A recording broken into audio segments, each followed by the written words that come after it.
Hello friends, welcome to educational insight. दोस्तों, निजी विद्यालय या प्राइवेट स्कूल शिक्षकों की नियुक्ति, बच्चों की फीस, बच्चों की जो किताबें हैं, काफ़ी हद तक अगर वो सीबीएसई, आईसीएसई बोर्ड से एफिलिएटेड नहीं है तो प्राइवेट स्कूल पूरी तौर तरीके से अपने नियम कानून को विद्यालय में जो बच्चे पढ़ते हैं उनके ऊपर लागू करते हैं।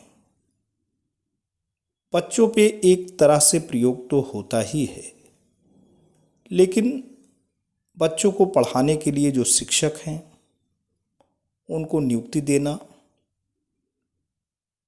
और अगर वो उनके मानकों पे खरे उतर नहीं रहे हैं तो उन्हें विद्यालय से बाहर का रास्ता दिखा देना, पूरी तरीके से प्रबंध तंत्र के हाथ में पूरी की पूरी कमान होती है। लेकिन दोस्तों, अब ऐसा नहीं हो पाएगा, क्योंकि निजी विद्यालयों को मैनेज करने के लिए ख़ास तौर पे वहाँ पे शिक्षकों की नियुक्ति कैसे की जाए और बिना वाजिब कारण के शिक्षक को बाहर का रास्ता न दिखाया जाए, इसके लिए जिले स्तर पे जो सक्षम अधिकारी हैं, जिला बेसिक शिक्षा अधिकारी महोदय को जिम्मेवार बनाया गया है। आने वाले समय में किसी भी जनपद में जो प्राइवेट स्कूल हैं वहाँ पे शिक्षकों की नियुक्ति या शिक्षकों को विद्यालय से अगर वो बाहर का रास्ता दिखाते हैं तो दोनों के तर्कसंगत आधार होने चाहिए। ऐसी बातें दोस्तों हो रही हैं। आइए, मीडिया की सुर्खियों में जो महत्वपूर्ण बात सामने आई है, जो सुर्खियों में बात आई है, उसके माध्यम से पूरी की पूरी लेटेस्ट इन्फॉर्मेशन से आपको रूबरू कराते हैं। दोस्तों, निजी स्कूलों की मनमानी अब होनी है बंद। नियम विरुद्ध नियुक्ति या सेवा समाप्त करने वालों पर होगी बड़ी कार्रवाई। जी हाँ दोस्तों, हम बात करते हैं लखनऊ से।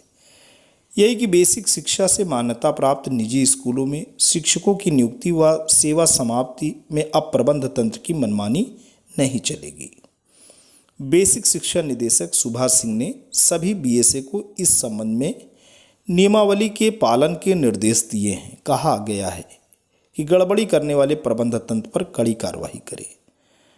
बेसिक शिक्षा निदेशक ने यह निर्देश शिक्षक संघ की आपत्ति के बाद जारी किए।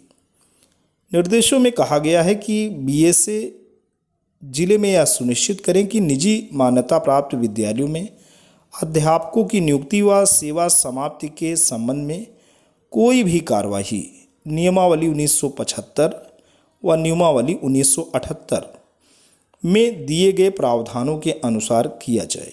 दोस्तों, ये दो नियमावली बहुत ही महत्वपूर्ण है, जो कि ये तय करती है कि निजी विद्यालयों में जो शिक्षक आएँ उसके क्वालिटी, उसके मानक क्या होने चाहिए।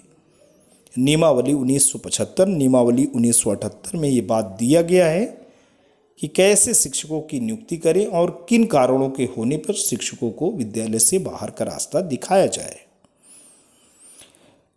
इन्हीं प्रावधानों के अनुसार करना है। मान्यता प्राप्त निजी संघ के प्रदेश महामंत्री लालमणि द्विवेदी ने मुख्यमंत्री व मुख्य सचिव से शिकायत की थी कि मान्यता प्राप्त विद्यालयों में निर्धारित चयन प्रक्रिया अपनाए बिना शिक्षकों की नियुक्ति कर ली जाती है और बिना विहित प्रक्रिया अपनाए इन शिक्षकों को संस्था से बाहर भी कर दिया जाता है।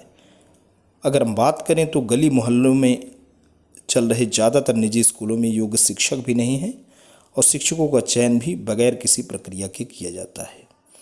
दोस्तों, ये बहुत ही महत्वपूर्ण बात है कि चलिए, सरकारी स्कूल में तो पहले शिक्षक प्रशिक्षण का कोर्स किया जाता है, बीएड या बीटीसी, उसके बाद अध्यापक पात्रता परीक्षा टेट या सीटेट उत्तीर्ण किया जाता है। उसके बाद भी सुपर टेट यानी राज्य सरकार परीक्षा कराती है और उसके बाद शैक्षिक मेरिट और अध्यापक पात्रता परीक्षा के आधार पर जो फाइनल मेरिट बनती है, उस मेरिट के आधार पर शिक्षक का चयन होता है। तो सरकारी स्कूलों में जो शिक्षकों का चयन होता है वो एक प्रमाणिक प्रक्रिया के तहत होता है, पारदर्शी प्रक्रिया के तहत होता है।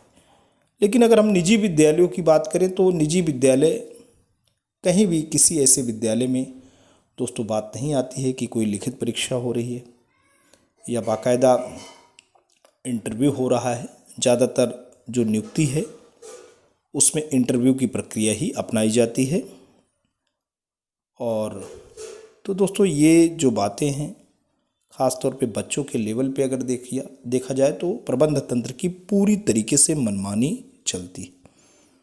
अब बेसिक शिक्षा निदेशक ने जिला बेसिक शिक्षा अधिकारी महोदय को ये निर्देशित किया है कि बेसिक शिक्षा नियमावली 1975 और नियमावली 1978 के तहत जो विहित उसमें नियमावली है उसके तहत ही शिक्षकों की नियुक्ति और उनको बाहर का रास्ता दिखाया जाए, वाजिब कारण होने पर ही। दोस्तों पुरानी पेंशन के लिए शिक्षक बने शिक्षा मित्र कोर्ट पहुंच गए हैं। शिक्षा मित्र से शिक्षक बने अध्यापकों ने पुरानी पेंशन के लिए इलाहाबाद हाई कोर्ट में याचिका दायर की है। न्यायमूर्ति आशुतोष श्रीवास्तव जी ने कहा है कि सरकार का पक्ष सुने बिना आदेश नहीं दिया जा सकता। कोर्ट ने राज्य सरकार से 4 सप्ताह में जवाब मांगा है। याचिका की अगली सुनवाई 28 नवंबर को होगी। याचिका पर वरिष्ठ अधिवक्ता RK ओझा ने बहस की। प्रदेश की तत्कालीन सरकार ने वर्ष 2000 में शिक्षा मित्र योजना शुरू की थी। इसके तहत विभिन्न प्राथमिक विद्यालयों में करीब 2.25 लाख युवाओं की तैनाती की गई। इनमें से हजारों शिक्षा मित्र विभिन्न भर्तियों के माध्यम से प्राथमिक विद्यालयों में सहायक अध्यापक बन गए। जो शिक्षा मित्र अप्रैल 2005 से पहले नियुक्त हुए और वर्तमान में शिक्षक हैं, उन्होंने पुरानी पेंशन का दावा करते हुए हाई कोर्ट का दरवाजा खटखटाया है।